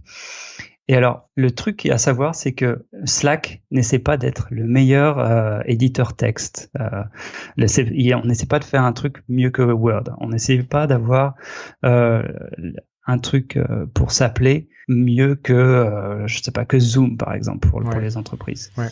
On n'essaie pas d'avoir le meilleur outil de vidéoconférence ou le meilleur outil pour écrire des documents, parce que en fait à la fin de la journée, si le client préfère utiliser Google Docs, s'il préfère utiliser Paper ou alors Zoom ou Skype, ben on s'en fiche en fait. C'est tant que leur expérience de ces outils est rendu meilleur par Slack parce que c'est centralisé, et ben c'est ça qu'on veut faire. Donc c'est pour ça que je dis les recherches que je fais sur à 2 ans, c'est-à-dire bon ben moi je suis le designer sur l'équipe Cores, mais on n'essaie pas de faire en sorte que Cores soit le meilleur outil de communication, on essaie de faire en sorte qu'il soit ouvert à d'autres plateformes. Donc si dans quelques mois tu dis bon ben moi par défaut quand je commence un appel je veux que ce soit sur Zoom, ben ça devrait être possible. En tout cas on essaie de faire en sorte que ce soit possible, et il sera référencé dans Slack de la même façon. Et si tu veux attacher des notes dessus, ce sera possible, etc. Mais c'est hyper intéressant parce que enfin à nouveau, tu vois, j'ai plein de questions, mais il y en a une. Choisis celle que tu veux. La première, c'est quelles sont les fonctionnalités clés que vous choisissez d'intégrer dans le core versus celles où vous dites, OK, il y a meilleur ailleurs et on le laisse ailleurs et c'est juste question d'intégration. Ça, c'est une première question. Le deuxième élément, c'est ça existait déjà des intégrations, mais moi, ce qui m'a marqué à l'époque, je suivais Slack, ça a été une des premières à être aussi pushy sur les intégrations, à le faire de manière aussi sexy, on va dire ça, où ça devenait intelligent, malin, utile, pertinent de s'associer avec les petits concurrents potentiels pour que l'expérience reste la plus efficace. On le voit aujourd'hui, Intercom qui développe sa propre plateforme où ils intègrent. Il y a combien d'outils B2B aujourd'hui qui sont inspirés par Slack à travers ça. Donc bon, commençons par la première qui est où est-ce que tu mets le curseur entre ça on en a besoin en intérieur, type Screen Hero, voilà, c'était un cas d'école. Et ça, on se dit pour l'instant, tant qu'on n'y est pas, c'est pas indispensable.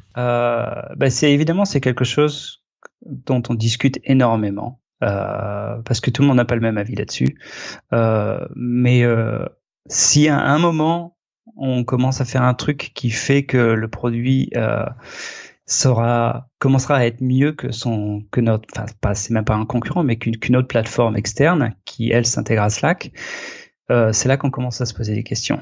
Et quand je dis mieux, ça veut pas dire on va faire en sorte que Chords, les appels ils soient tout pourris. Non, c'est pas ça qu'on veut dire. C'est-à-dire, ok, on fait un outil de communication audiovisuelle, il va bien marcher, mais ce sera le truc minimum. Enfin, tu peux voir l'autre, tu peux lui parler, tu peux partager ton écran, etc. Mais on va pas être aussi flexible que Zoom, où tu peux appeler d'un téléphone, où tu peux avoir des conférences avec 50, 70 personnes à la fois. Tu peux avoir des trucs où c'est connecté à tout un système audio-vidéo pour des salles de réunion. Enfin, c'est très très très poussé. Ils ont un excellent produit, mais jamais on va s'investir là-dedans. On fait juste le truc, ça marche sur Slack, t'appuies, boum, ça y est, t'as la vidéo, et c'est tout. On va faire en sorte que ce qu'on fait, ce qu'on vous donne, ce soit vraiment de la meilleure qualité possible. D'ailleurs, j'ai hâte parce qu'il y a une nouvelle version qui va bientôt sortir. Ouais. Elle est tellement mieux. Oh là là là là, ça marche tellement mieux. Le design est pratiquement le même, mais qu'est-ce que ça marche mieux. Et donc c'est à peu près là où on va mettre le curseur. Par exemple, moi qui travaille aussi sur Post, c'est beaucoup plus facile à voir, où on se dit, la Post, on pourrait faire plein de trucs avec Threads, où on pourrait implémenter ça aurait un système de commentaires, etc. dessus. Mais en fait, ce serait mieux que Google Docs, parce que là, la communication autour d'un document texte se ferait carrément dans Slack. Ce serait vraiment, vraiment bien fait. Et on va attendre pour ça. Peut-être qu'on le fera dans 10 ans. Ouais. Mais on va plus encourager Google Docs à faire une meilleure intégration dans Slack que nous essayer de faire un truc meilleur que Google Docs. Donc c'est à peu près là. Chaque décision, ouais, donc vous sous-pesez. Est-ce qu'il y a c'est des enjeux business, c'est de la data qui vous aide à dire on fait pas, on améliore ceci, on améliore cela. Je fais le lien avec ce que tu disais tout à l'heure de potentiellement en studio, j'arrive avec un problème, d'où ils sortent. C'est toi qui initie ces idées-là ou on te les amène? C'est les PM, c'est qui, c'est quoi? C'est tout ça en fait. C'est les PM qui je sais pas d'où ils ont leurs idées, mais j'imagine qu'ils ont beaucoup de data ou des gens qui les renseignent, etc. sur les problèmes et ils nous en parlent. Ou soit c'est des trucs qu'on remarque nous-mêmes en utilisant Slack ou etc. Ou c'est parce que il y a deux trucs à savoir aussi qui sont importants sur Slack, c'est que on écoute énormément les gens qui nous envoient des tickets, des bugs ou des choses comme ça. Et c'est au point où, ça se fait un petit peu moins maintenant. Moi, je le fais toujours, mais tout le monde n'est pas au même niveau. Mais quand j'ai commencé, tout le monde faisait du support client au moins une fois par semaine. Quand j'ai dit tout le monde, c'était vraiment même Stuart. Il a fait des tonnes et des tonnes de tickets. J'ai reçu des tickets de lui au début, je m'en souviens. Ouais. Et c'est marrant parce que limite, on écoute plus les gens qui nous envoient des tickets que le designer qui va dire exactement la même chose.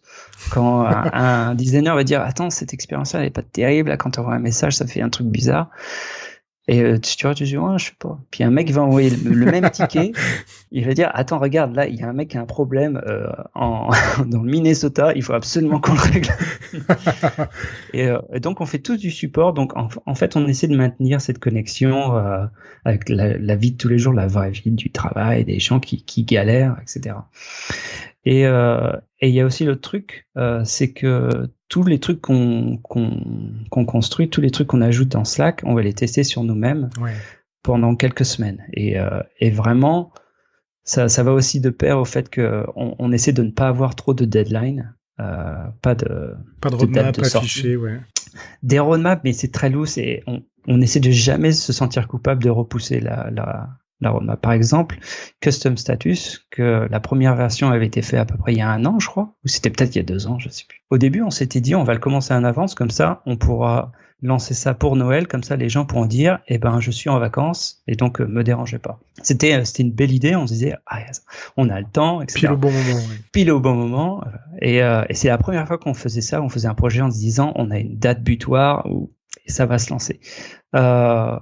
Et évidemment, ça a pris plus de temps et on a essayé une première version, une deuxième version, ça marchait pas super et il y avait trop de texte, ça marchait pas, c'était compliqué. Arrive début décembre où on était toujours pas sûrs, on avait 2-3 versions qu'on avait essayé, une qui était un peu mieux mais c'est pas encore ça. Et au final, on s'est dit on le fera en janvier, c'est pas grave. Puis en février, puis en mars. Au final, c'est lancé en mars, je crois. Ouais. Et donc on n'avait pas eu l'impact de Noël, mais toute l'équipe était d'accord. Je dis, le but, c'est pas de donner un truc aux gens à Noël, c'est de donner un truc qui leur sert, que ce soit le reste de l'année, on s'en fiche, que ce soit Pâques, c'est pas tellement Noël qui est important. C'est intéressant parce que c'est pas forcément, c'est une approche, c'est effectivement une approche. Non, mais je trouve ça hyper intéressant. C'est le fameux We Drink Our Own Wine, et donc vous itérez en interne pour le coup, là où d'autres typiquement vont shipper et récupérer du feedback pour améliorer. Donc vous avez quand même, c'est qui décide, qui dit ok, à ce stade-là, moi ça me convient pas ou ça nous convient pas. Comment la décision se prend là-dessus? Au final, c'est assez naturel. On va pas dire que c'est. Alors, au final, c'est toujours le PM qui va dire bon, on ship pas. Mais c'est jamais arrivé un PM qui dit on ship alors que tout le monde dit non, il faut pas, ça va pas, ça marche pas du tout. D'accord. C'est vraiment, je sais pas pourquoi, mais ça n'a jamais été vraiment un problème. Peut-être parce que tout le monde dans l'entreprise est encouragé à donner du feedback ou à se plaindre. Parce que même dans une grosse entreprise, je crois qu'on est 1500 en ce moment. Si 2 personnes se plaignent, ça va représenter des milliers et des milliers d'utilisateurs qui sont sûrement du même avis. Donc, on peut pas vraiment ignorer. Et au final, c'est même pas le volume de feedback qu'on reçoit, c'est plus la valeur du feedback. Est-ce qu'ils ont raison? Mais comment tu peux savoir s'ils ont raison ou pas? Comment c'est vrai que c'est c'est compliqué, hein, tu vois, le mec isolé dans le Minnesota. Ouais, le mec isolé dans le Minnesota, ça se trouve, il est dans une condition d'utilisation de ton produit qui fait que son avis est juste pas du tout représentatif. Après, vu le volume, potentiellement, tu te dis, ouais, lui comme X autres, mais c'est compliqué, ça, hein. C'est pas facile. Et je suis content que ce soit pas ma responsabilité, c'est clair. J'ai pas posé la question de la relation PM et product designer, justement. Qui fait quoi chez vous? C'est assez ouvert. On va dire que c'est du cas par cas encore. C'est très humain. Moi, j'ai travaillé avec des PM qui étaient très sûrs d'eux et qui vraiment menaient la barque en prenant toutes les décisions, et ça me convenait très très bien. Et d'autres PM qui vont être beaucoup plus se poser des questions, être sûr que c'est l'équipe qui décide, etc. Je crois pas qu'il y ait vraiment une recette magique. Il y a un peu de tout en fait à Slack. Ok. Je veux donner la parole. Tu sais, j'ai testé là pour cet épisode des questions sur Twitter. Alors, oui.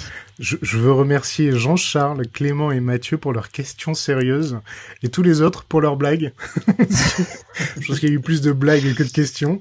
Comment est-ce que tu vois, je commence par ça, on a déjà un peu parlé, hein, mais comment tu vois Microsoft Teams et Basecamp, qui sont beaucoup plus centrés sur le collaboratif et le travail? Slack a une image très forte de chat, communication dont on parlait. Est-ce normal ou le produit doit-il encore aller plus loin? C'est clair que de toute façon, il faut qu'on aille plus loin. Alors, pour prendre les exemples au cas par cas, Microsoft Teams, la différence entre Slack et Microsoft Teams, c'est que Slack essaie d'être le plus ouvert possible à tous les autres produits, alors que Microsoft Teams, en général, va être plus orienté vers les produits Microsoft. Donc, quand on utilise Microsoft Teams, ça marche très très très bien si vous utilisez Word, Excel, PowerPoint, etc. Mais si quelqu'un veut utiliser quelque chose d'autre comme Paper, je pense que Slack aura plus... c'est mieux intégré. Ouais, c'est pas qu'on sera mieux intégré, mais en tout cas, on est beaucoup plus motivé pour que ce soit mieux intégré, ça c'est clair et net. Et c'est un petit peu c'est pour ça que plateforme, au long terme, c'est tellement important pour nous, parce que tout seul, au niveau feature, on peut pas lutter contre Microsoft, c'est pas possible. Eux, ils peuvent rajouter la tonne de features, tous les trucs que tu veux, très très très vite, et nous, on pourra jamais les battre sur ce point-là. Ce qu'on peut faire, par contre, c'est de faire en sorte que notre plateforme soit la plus ouverte et la plus flexible possible. Comme ça, comme je l'ai dit un petit peu avant, c'est pas important de savoir si tu utilises Google Doc ou même Word ou n'importe quoi, ça va marcher dans Slack. Ça va bien marcher. Et en tout cas, c'est le goal. Et par rapport à Basecamp, comment tu vois Basecamp Alors Basecamp, c'est marrant parce qu'on n'en parle pas beaucoup. C'est un outil beaucoup plus vieux qui a un fonctionnement très différent. Honnêtement, je pourrais pas tellement en parler. C'est très orienté projet, hein, Basecamp. Ouais. C'est très orienté projet. C'est de la communication asynchrone où en fait t'attends pas à une réponse tout de suite. Ouais. En tout cas, de ce que j'en sais, parce que ça fait longtemps que j'y ai pas regardé. Autre question plus tricky, c'est la rentabilité de Slack a beaucoup été critiqué, notamment sur le nombre de comptes gratuits, extrêmement important, contrairement aux comptes payants. Comment est-ce que tu vois la situation et est-ce que vous avez cette problématique d'attirer des utilisateurs vers le payant, le gros bouton, les messages archivés, la recherche, etc. C'est une des problématiques que vous avez à l'heure actuelle ou pas? Alors, pour être honnête, je suis peut-être la pire personne à qui tu peux poser cette question dans l'entreprise. Je suis un utilisateur gratuit de Slack depuis 4 ans. Non, mais tant mieux. Non, je plaisante. Non, mais en fait, on va dire que si on regarde l'équipe de design, on n'a pas du tout cette pression. Ok. On n'a pas du tout cette pression. Si les gens veulent utiliser, moi aussi, je suis dans des Slack gratuits. Si les gens veulent utiliser Slack pour une communauté, un truc gratuit, et que ça leur convient, tant mieux. Après, nous, évidemment, on va vraiment faire attention aux problèmes des entreprises et des gens qui payent pour Slack, parce que c'est vraiment le cœur du produit. Après, plus de gens découvrent Slack et l'utilisent d'une façon gratuite, plus nous, on a un gros potentiel d'avoir des clients payants. Et alors, moi, je ne suis pas du tout les comptes. Je sais pas, en fait, vraiment. Je sais que on a beaucoup de clients. Je ne saurais même pas dire. D'ailleurs, c'est marrant parce que quand j'ai commencé à Slack, on regardait tous les stats. On regardait tous. Et pour la petite histoire, j'ai commencé le 22 décembre. Donc déjà qu'il n'y avait pas beaucoup de monde. Ce jour-là, il y avait vraiment personne. Il y avait que moi et Stuart pratiquement. Et en fait, tous les gens dans la période des fêtes, t'as nos stats qui s'écroulent complètement parce que tout le monde, personne travaille. Pas, ouais. Et comme c'était la première fois qu'ils faisaient ça, enfin la première fois qu'on approchait de Noël avec le produit des public, on voyait la courbe qui se cassait la gueule, Et c'est juste quand moi j'arrive, je dis salut tout le monde et tout le monde est là. Oh, mon Dieu, qu'est-ce qui se passe? Ils nous portent la poisse. C'est clair qu'ils ont dit ça. Bon. Et évidemment, juste après, quand les gens retournent au travail, la courbe elle reprend exactement là où elle avait parti et puis elle recommence à remonter. Et voilà, c'est quoi les indicateurs que toi tu suis? Vous avez des OKR, des KPIs, tu suis quoi? Alors on a des OKR, on a des KPIs, c'est toujours très compliqué. Moi, je dois t'avouer que je suis pas un gros fan de ces goals comme ça parce qu'en général, je sais pas, j'ai l'impression que pour atteindre le but, on va faire en sorte que le but soit pas trop difficile. Et c'est un peu l'opposé de la façon dont je pense. Moi, je préfère que le but soit trop difficile à atteindre et que même si on le loupe, c'est pas grave, mais qu'on aura fait le maximum. Alors, c'est ce genre de choses. Ouais, je suis pas. Côté management, c'est côté management de grosses boîtes. Voilà, et donc comme ça arrive, que moi j'étais toujours habitué des petites boîtes, et ben je découvre cet univers de la grosse entreprise. Ouais. C'est pas facile. D'accord. Justement, question, qu'est-ce qui a été le plus difficile dans ta vie pro? Est-ce que tu as eu des regrets, des choses que tu aurais fait différemment? Et quels conseils donnerais-tu aux gens, des designers, des product managers grosses qui bossent sur un produit? Bon, ça fait plusieurs questions à la fois, mais le plus difficile. Alors, le plus difficile, c'était quand je suis arrivé à Paris et que je me suis rendu compte que la pub, ça me plaisait pas du tout. C'était vraiment de me dire, bon, là, il faut que je change quelque chose. C'était vraiment de reconsidérer ma carrière. Et vraiment, ça n'a pas été facile parce que, tu sais, j'avais été à l'école pendant quelques années pour apprendre un métier, etc. Puis j'arrive dans le métier et en fait, il y avait un truc qui me plaisait pas, quoi. Et le fait de rebrousser chemin, ça a été difficile, mais au final, bon, moi, je suis très content d'avoir fait. Et c'était quoi les autres questions? Ouais, c'est donc des regrets ou des choses que tu aurais fait différemment. Ça, c'est pour la première partie de question. J'ai vraiment du mal à répondre à cette question parce que je suis vraiment quelqu'un je me considère comme extrêmement chanceux à tout point de vue, enfin d'être arrivé sur Vancouver, vraiment d'aimer cette ville, ce pays. C'est bien. D'avoir découvert en plus le web design, enfin tout ce qui est relié à Internet. Moi, j'étais vraiment que print, branding, tout ce qui est marque, etc. Et d'avoir vraiment tourné le truc à 180 et d'être plongé dans l'Internet, j'ai adoré depuis le premier jour jusqu'à aujourd'hui. D'ailleurs, je suis incapable de faire un truc print maintenant. J'ai des copains qui ont complètement arrêté de me demander si je pouvais leur faire un poster ou des cartes de visite parce que je suis vraiment nul. Ah ouais? Alors, j'ai tout perdu. Et t'as la typo quand même qui est J'ai la typo, mais c'est la typo écran maintenant. Je sais pas, c'est différent. Je sais pas. On va revenir dessus parce que ça m'intéresse. Vous êtes quelques-uns à avoir des spécificités. J'ai interviewé Stéphane Reverdy qui était sur l'iconographie aussi. Avant de venir là-dessus, quel conseil tu donnerais? C'était des questions. Je veux terminer sur les questions Twitter pour que les gens continuent d'en poser. Quel conseil tu donnerais à des gens qui bossent sur le produit? Est-ce que tu as des conseils à donner? Moi, j'aime bien plutôt poser la question quels conseils les gens devraient éviter. C'est marrant parce que ma réponse serait la même. Surtout au début, c'est de ne pas dire non. C'est quand quelqu'un te dit je sais pas si ça marche, j'ai une idée pour ton produit, machin, c'est de toujours essayer, de toujours leur donner le bénéfice du doute. Parce qu'un truc que j'ai remarqué très souvent, c'est que quand tu commences à arrêter de dire non, quand tu dis, même si je trouve que l'idée que tu m'as donnée, elle est vraiment stupide au possible, c'est vraiment n'importe quoi, je vais essayer quand même. Même si c'est pour te prouver ou me prouver à moi que ça ne va pas marcher, je vais quand même essayer. Et ce petit exercice d'essayer tout ce qu'on te dit, ça, c'est vraiment pour moi la façon dont je trouve en fait mes idées, qu'à la fin, même si c'est leurs idées, je les transforme un petit peu et en fait ça marche beaucoup mieux parce que ça te fait toujours approcher le problème d'une façon un peu différente. Donc c'est vraiment essayer d'être le plus ouvert aux idées des autres, même si on n'y croit pas une seconde.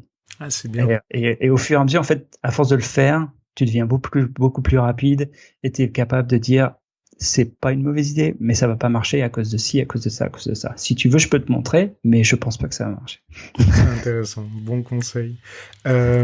Comment tu vois dernière question, comment tu vois le métier de product designer évoluer dans les 10 années à venir et quelles sont par conséquence les compétences qui te sembleront importantes pour réussir dans ce métier? Ça, c'est difficile, ça. Ouais. Projette-toi dans 10 ans, 2028. Ouais. C'est vraiment difficile pour moi de répondre à ça. La façon dont moi je vois le product design, c'est que à un moment ou à un autre, il va falloir qu'on se spécialise un petit peu plus.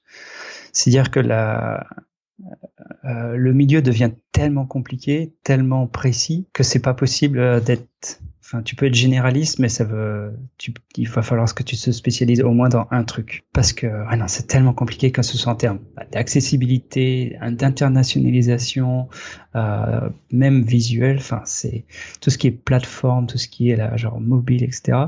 Moi, je pense qu'au final, quand tu diras product designer, éventuellement, il faudra que tu dises quelque chose d'autre. Ouais. Vous faites des tests utilisateurs ou pas? Ça fait partie de votre culture? Ouais, absolument. Ouais. Déjà, on fait des tests utilisateurs sur nous-mêmes, constamment. Ouais, mais vous êtes des power users. Vous êtes 100% C'est vrai qu'on est des power users, mais on a cette culture de l'acteur un petit peu dans l'équipe de design.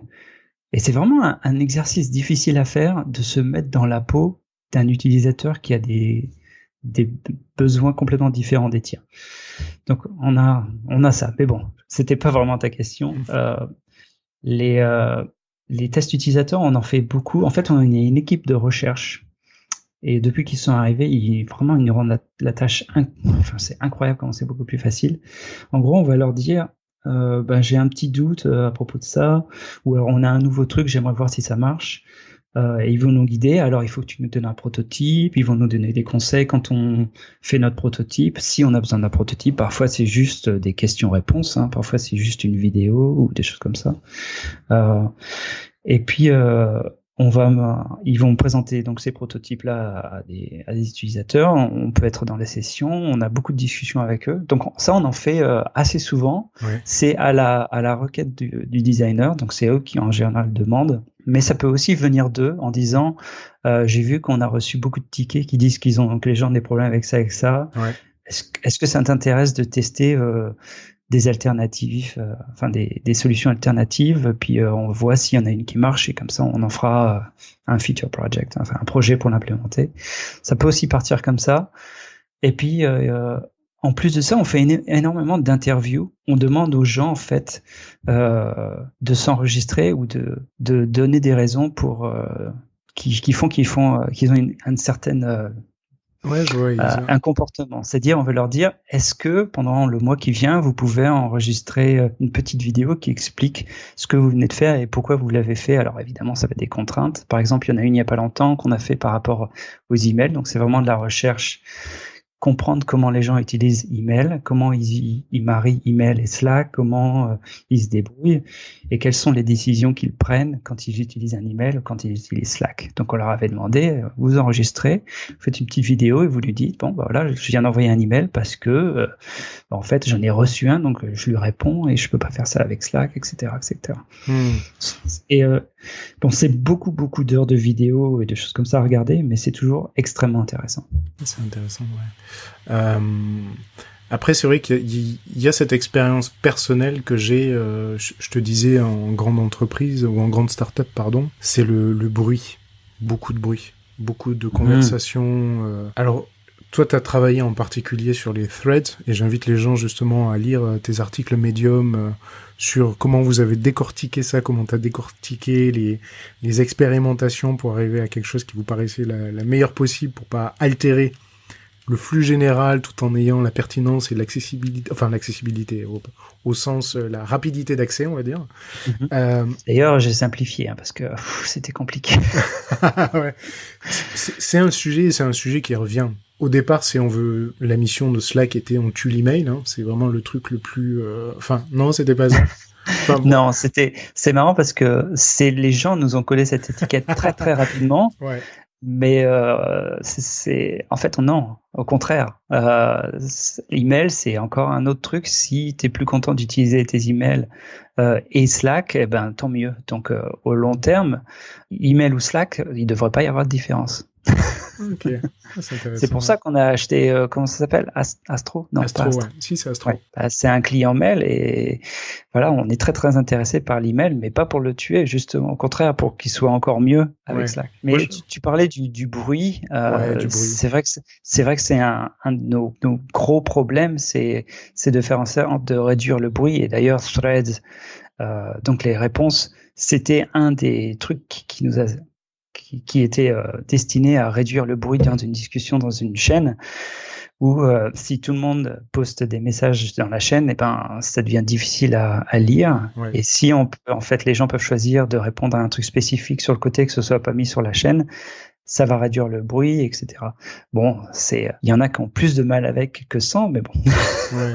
Non, mais c'est devenu, pour l'avoir vécu, c'était dans des moments de concentration, quand t'as besoin d'être vraiment concentré, moi je kill Slack, tu vois. Je supprime les notifications pour pouvoir être focus parce que je sais que j'avais des product managers ou des gens qui me remontaient, ça facilite le fait d'être constamment sollicité en fait. T'as à la fois le fear of missing out ou qu'est-ce qui se passe et la sursollicitation des gens là où t'as envie de les inviter, ok, tu te poses, tu réfléchis, et puis vraiment, si t'as besoin, tu m'interroges, quoi, mais laisse-moi bosser, quoi, en gros. Et en fait, c'est une espèce de facilité d'accès aux personnes que Slack a rendu possible, tu vois. Oui, non, c'est vrai que c'est absolument un de nos gros problèmes, et ouais. On a plein d'idées, mais c'est difficile parce que c'est aussi du cas par cas, à chaque fois, la situation des gens, qu'est-ce qui fait que Slack est noisy pour eux et qu'il n'est pas noisy pour d'autres, parce que c'est du rapport humain à la fin de la journée, que le fait que Slack t'aide à communiquer, ça va juste accentuer la façon dont les gens se comportent, ça va juste transposer ça en ligne plutôt que ce soit en vrai. Donc si tu as un patron qui parle souvent et qui interrompt les gens tout le temps, Slack va pas réparer ça, c'est un truc humain. Donc on va essayer de faire en sorte de donner des outils pour pallier à ça, mais c'est pas facile. Un des premiers projets sur lesquels j'avais travaillé, c'était quand tu fais add channel, t'as un petit pop-up qui arrive et qui dit attends, t'es sur le point de notifier 65 personnes, ils sont dans trois zones géographiques, etc. T'es sûr de faire ça? Et c'était encore un des petits trucs qu'on veut faire pour réduire le bruit au maximum. D'ailleurs, il y a une petite anecdote, c'est moi qui avais dessiné le petit coq qui hurle quand tu as cette petite fenêtre. Et la phrase de Stewart, donc ça fait quoi? Ça fait un mois que j'ai commencé, il me fait voilà, on embauche alors c'était en anglais, on embauche un français et il faut qu'il nous mette un coq dans l'interface. Et un coq en français, ça veut pas dire en anglais, ça veut pas dire la même chose. Ah d'accord. Mais c'est vrai que c'est un gros problème. Le bruit, c'est difficile. Mais tu l'as bien dit en fait. Ça accentue le comportement humain en fait. Je veux parler un peu de typographie. Un peu parce que c'est quelque chose, quand j'ai voulu me renseigner justement sur toi, premier réflexe, je vais sur Dribbble, je vois et t'as bien les 3/4 qui sont dédiés à la typographie.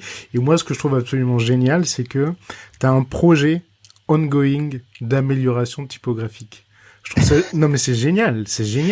Tu fais le avant. Très triste. Non mais le avant-après, on parle de en telle année et tout.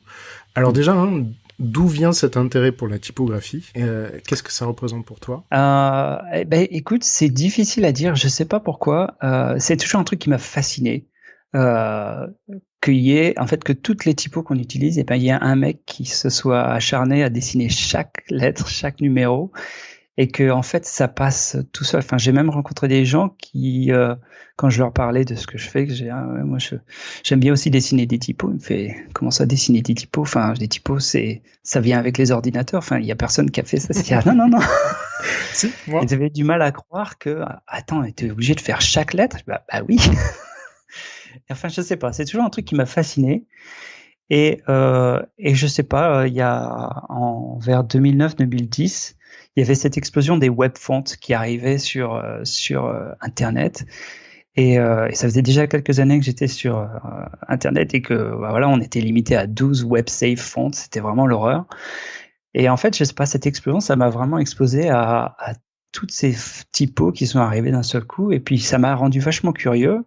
Et puis, j'ai essayé un petit software qui s'appelle Glyph, que j'utilise toujours, qui est un peu cher d'ailleurs, pour essayer de comprendre comment ça marche, quoi. Et c'était vraiment 100%, je rentre chez moi le soir, j'ouvre Glyph, j'ouvre une fonte et je regarde comment c'est fait, je mesure les trucs, j'essaie de changer, j'exporte le machin. Et de fil en aiguille, j'ai créé mon premier A, mon premier E, et puis je vois qu'ils marchent pas du tout ensemble, etc. Et puis 4 ans plus tard, je suis toujours en train de bosser dessus. Et puis comme j'ai jamais commencé avec un but particulier, ça te suivra toute ta vie. C'est horrible. Mais qu'est-ce qui motive tes décisions? Pourquoi? Enfin, tu vois. Partons du plus basique, du serif sans serif. C'est quoi les... Je suis complètement novice. Je trouve ça fascinant qu'il y ait des gens qui se passionnent pour ça. Et moi, je vois l'impact réel parce qu'effectivement, ça donne de la personnalité à ton produit, au-delà de la lisibilité, l'accessibilité. Pour le coup, c'est vraiment la personnalité. Ouais. Qu'est-ce qui joue dans ta décision? C'est quoi? Alors, c'est... déjà avec mon projet continu de cette fonte, c'est vraiment l'humeur du moment, mais c'est vraiment le pire exemple possible parce que j'utilise vraiment ça comme un playground, un truc pour vraiment m'amuser. Ouais. Mais si tu décides à décider une fonte, c'est comme une chaise en fait. Il faut vraiment qu'il y ait un but pour cette fonte. C'est-à-dire que l'analogie des chaises, j'ai entendu ça il y a très très longtemps et je trouve que c'est vraiment parfait. C'est-à-dire que des chaises, t'en as des millions sur Terre, et au final, on en a même assez pour tout le monde. Si on s'arrêtait de designer et de fabriquer des chaises aujourd'hui, ce serait pas grave. On pourra tous s'asseoir, il n'y a pas de problème. Ouais. Sauf que, en fait, on arrive toujours à trouver des nouveaux designs pour les chaises. On arrive toujours à trouver des nouvelles situations qui sont un peu différentes. Et puis, cette chaise-là, elle va mieux dans ce contexte-là. Là, c'est une salle de réception. Là, c'est un bureau. Là, c'est une salle à manger. Enfin.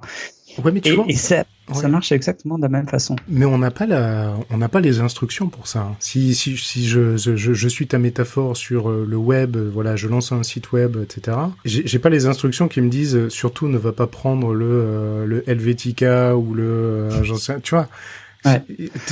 T'es dépourvu de juste tiens, je vais tester celle-là, elle a l'air pas mal, tu vois. En mode novice, hein. Mais au final, tu vas le sentir quand même. Enfin, je veux dire, tu vas pas prendre Lobster. une typo. Ouais, tu vas pas prendre Lobster pour écrire un livre. Enfin, genre, tu peux facilement l'expliquer, mais même dans des choses beaucoup plus nuancées, tu arrives à le sentir quand même parce que t'es pas confortable à le lire, tu as envie de le mettre en plus grand, enfin c'est instinctif. Ouais. Voilà, après il y a des zones un peu grises, genre Helvetica, qui n'avaient pas du tout été prévues pour être une typo texte, qui était plutôt prévue pour être une typo titre, et tout le monde ignore ça, et comme en fait tout le monde a été aussi habitué à lire cette typo, tout le monde est ok à la lire à cette taille-là. Et les démarches des Google enfin tu vois Roboto, tu prends Apple avec San Francisco, Amazon même avec leur Kindle, ils ont retravaillé, ils ont recréé leur propre typo parce que après, enfin, il me semble que l'initiative de départ ou la logique de départ, c'est simplement de dire pour éviter de fatiguer les yeux, donc il fallait faire un retravail sur la typo. Mais qu'est-ce qui anime ces acteurs-là à créer leur propre typo? C'est quoi? C'est un élément de plus dans le branding? Il y a de ça, je pense. Hein. Moi, je travaille pas là-bas, donc je peux pas vraiment décider, savoir ce qui a motivé leur intention. Mais au final, ils voulaient juste avoir leur propre chaise à eux, qui leur convient parfaitement, et ils ont un contrôle complet de tous les aspects de cette typo, et donc par exemple s'ils veulent être sûrs que les chiffres de l'Apple Watch ils soient lisibles, ils vont les dessiner eux-mêmes, etc. etc. T'es dans cette logique-là chez Slack? Vous avez cet objectif-là d'avoir votre propre typo ou pas? C'est laquelle que vous utilisez d'ailleurs? Alors sur Slack, on utilise Lato, qui est en fait une très très vieille décision. C'est une fonte gratuite. C'est vraiment, c'est un truc qu'ils ont décidé il y a très tôt, même avant que je commence, et on n'a jamais changé. Et on commence doucement à s'ouvrir à l'idée d'avoir un truc custom, mais on va dire que par exemple si tu demandes à n'importe qui dans la boîte, à part moi, personne n'est au courant. D'accord. Il y a que moi, il y a que Joshua qui est le head of design. On en parle un petit peu et on a des idées, mais ça se fera peut-être jamais. On ne sait pas. Ouais, d'accord. C'est quoi d'ailleurs votre stack d'outils en interne chez Slack? C'est un petit peu chacun. C'est pas un peu chacun pour soi, mais en ce qui concerne les outils pour désigner, c'est beaucoup Sketch et aussi beaucoup Figma depuis on va dire 1 an et demi. Et puis après tout ce qui est prototype, tout ça, c'est vraiment tu utilises ce que tu veux tant que le résultat est là, que ça marche. On s'en fiche. Donc il y a InVision, il y a Protopie. Moi j'aime beaucoup Protopie, mais il y a aussi des gens qui utilisent comment ça s'appelle ce truc? C'est le truc de Facebook avec des petits machins qui se connectent partout. Je sais jamais comment ça s'appelle. C'est Origami? Origami, voilà, c'est ça. Ouais. Et j'avais utilisé la version avant qu'il la redesign. C'était bien, mais j'avais vraiment l'impression d'être un agent téléphonique. C'est ça. Mais c'était Mike Matas qui avait introduit ça avec son Push Pop Press, qui avait tweaké le truc, et effectivement j'avais la même version qui était limite code quoi. Ah ouais, c'était quelque chose. Mais voilà, donc en général on est encouragé d'utiliser ce qu'on veut, mais les deux outils de design qu'on supporte vraiment, c'est Sketch et Figma. Ok. Et Figma, qu'est-ce que t'en penses? Ah ben moi c'est une évidence. C'est vrai? Je suis un gros fan de Figma. Pourquoi? Écoute, la meilleure façon dont je peux l'expliquer, c'est imagine si tu passais de Word Document à Google Doc. C'est vraiment. Attends, pour moi, c'est exactement ça. Mais c'est quoi le Word Document? C'est Sketch ou c'est Photoshop? Ça pourrait être Photoshop, mais je pense que c'est plus Sketch dans le sens où tes fichiers sont sur ton bureau ou ils sont dans leur cloud, mais c'est soit tu édites ta propre version, soit tu l'envoies à quelqu'un qui après édite la copie de cette version, etc. Et alors que Figma, c'est une version pour tout le monde. On peut y aller à tous en même temps si tu veux, mais bon, ça arrive très très rarement. Mais moi, si j'ai besoin d'envoyer un design et un PM ou un ingénieur, etc., j'ai pas besoin de l'exporter, je lui donne juste un lien, il peut regarder, et puis je peux envoyer ça aussi à un copywriter qui va m'aider pour avoir une meilleure copie, et ça va être le même document. Donc lui, pendant qu'il édite les mots sur un bouton ou sur une modale, moi je peux travailler à côté. Enfin, c'est vraiment la collaboration au maximum. Okay. Et comme moi je travaille énormément en collaboration. D'ailleurs, je pourrais même dire que mon travail en tant que designer, c'est pas tellement de designer, c'est plutôt de voler les idées des autres et de les regrouper dans une spec. Figma, c'est vraiment, c'est parfait pour moi, quoi. Est-ce que tu as un tic, quelque chose d'un peu inhabituel que tu fais ou que ta femme te dit? Alors oui, j'ai un tic. Quand je réfléchis, je tape des doigts. Je fais de la batterie avec mes doigts. Je fais. Je sais pas si t'entends. C'est comme ça. Et je le fais complètement inconsciemment. Et ma femme, je crois qu'elle va me tuer un jour. Ça, c'est clair et net. J'essaie de réduire ça au bureau. J'essaie de pas le faire trop de bruit, mais je peux pas m'en empêcher.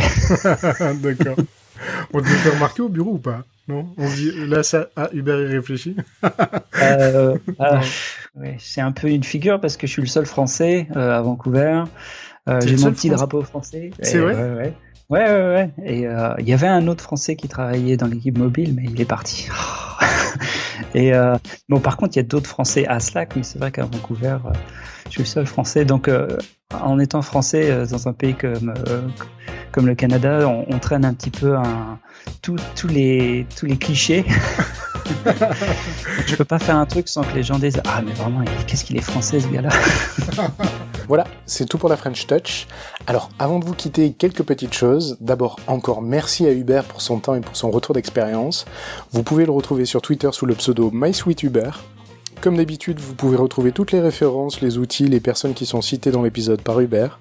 Pour cela, il vous suffit d'aller directement sur le descriptif du podcast, sur l'appli de votre choix. Vous cliquez dessus et vous serez redirigé directement sur le site lafrenchtouch.fm. Si vous souhaitez me contacter pour me poser des questions, proposer des nouveaux invités ou juste me faire du feedback, vous pouvez le faire directement sur Twitter. Le pseudo, c'est @lafrenchtouchfm tout attaché. N'oubliez pas de vous inscrire sur le nouveau podcast Le Pitch pour découvrir de nouvelles startups. Je veux prendre encore un peu de temps aussi pour vraiment vous remercier d'avoir écouté jusqu'ici. J'espère que l'épisode vous a plu surtout, et si c'est le cas, n'oubliez pas, vous pouvez me le dire en mettant un petit commentaire ou une note 5 étoiles de préférence sur iTunes. Ça motive beaucoup et surtout, ça aide à faire connaître le podcast. Merci pour tout, et à très vite pour un nouvel épisode de la French Touch.